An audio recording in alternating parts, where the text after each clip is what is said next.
அனைவருக்கும் கணித வணக்கம். இப்போ பார்க்க போகிறது 8ஆம் வகுப்புக்குரிய கணக்கு பார்க்க போகிறோம்.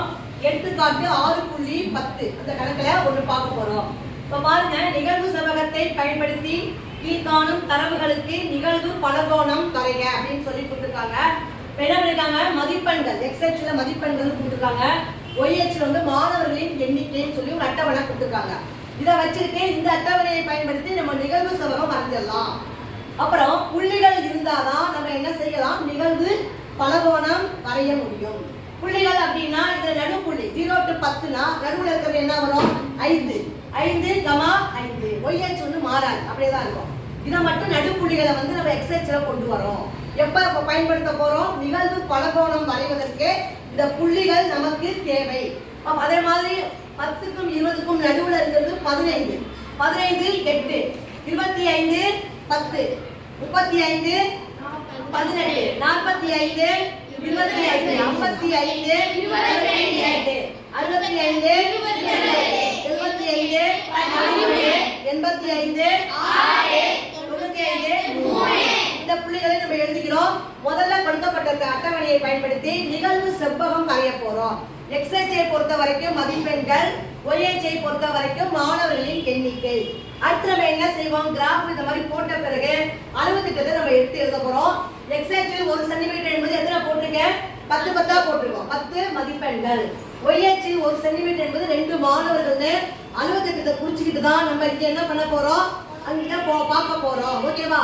இப்ப பாருங்க, முதல்ல வந்து கணக்கு பொறுத்த வரைக்கும் 0 to 10 எவ்வளவு, 5. அப்ப 0 to 10 5 அப்படின்னா என்ன செய்வோம், இந்த இடத்துக்கிட்ட நிகழ்வு செவ்வகம் 4 5. ஃபர்ஸ்ட் ஒரு செவ்வகம் வரைஞ்சிட்டோம். அடுத்து 10 to 20 எவ்வளவு, 8. அப்ப இந்த 8க்கு நேரா வந்து நம்ம என்ன பண்ண போறோம், இந்த செவ்வகத்தை எடுத்துக்கிட்டு 10 to 20 8 போட்டுட்டேன். அடுத்து என்னது, 20 to 30 10 10ங்கிறப்ப இதுக்கு நேரா இந்த செவ்வகத்தை நீட்டிட்டு 20 to 30ல போட்டுறோம். அடுத்து என்னமா, 30 to 40 எவ்வளவு, 18 என்பது இந்த இடத்துக்கிட்ட இருக்கு. அப்ப இது வரைக்கும் நம்ம என்ன செய்யறோம், இந்த எக்ஸ்எச் இந்த செவ்வகத்தை வந்து இழுத்து இப்படி கொண்டு வந்துடுறோம். அடுத்து என்னமா இருக்கு, 40 to 50 25 என்பது இதுகிட்ட இருக்கு.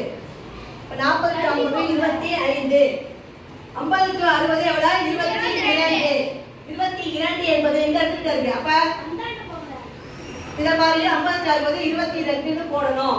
அதுக்கு பிறகு 60 70 20 60 70 எவ்வளவு, 20. இப்ப அதுக்கு நேரா செவ்வகத்தை வரைஞ்சிக்கிறோம். அடுத்து 70 to 80 எவ்வளவு, 13 13 அப்படிங்கிற 12 to 13 கருத்துல இருக்கா. இப்ப இந்த இடத்துக்கு போட்டுறோம். அடுத்து 80 to 90 எவ்வளவு, 6. அப்ப 6க்கு நேரா நிகழ்வு செவ்வகத்தை இங்க வரைஞ்சிக்கிறோம். அடுத்து என்ன இருக்கு, 90 to 100 என்பது 3. அப்ப 3க்கு நேரா இந்த செவ்வகத்தை முடிச்சுக்கிறோம். இப்ப நிகழ்வு செவ்வகம் வரைஞ்சிட்டோம். அடுத்து என்ன செய்ய போறோம், நிகழ்வு பலகோணம் வரைய போறோம் புள்ளிகளை பயன்படுத்தி. இப்ப பாத்தீங்கன்னா 5 5 இருக்கு. இப்ப 5ங்கிறது இந்த இடத்துல இருக்கு. அடுத்து இந்த நடுவுல நடுப்புள்ளியை வந்து நம்ம என்ன பண்ணிக்கலாம், புள்ளி வச்சுக்கிறோம். இதான் வந்து என்னது, பலகோணம் வரையறதுக்கு பயன்படுத்த போறோம்.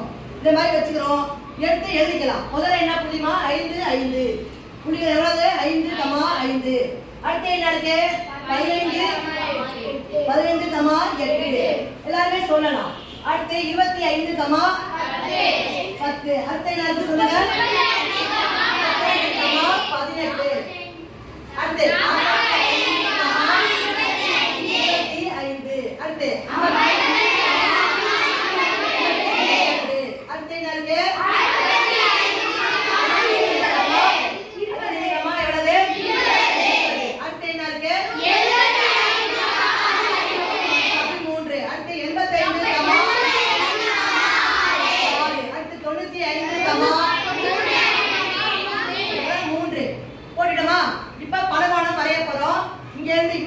ரெண்டுல இருந்து ஆரம்பிக்கிறேன்.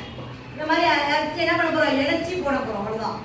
இணைச்சி போட்டா கிடைக்கக்கூடியது என்ன கிடைக்குது, நிகழ்வு பலகோணம்.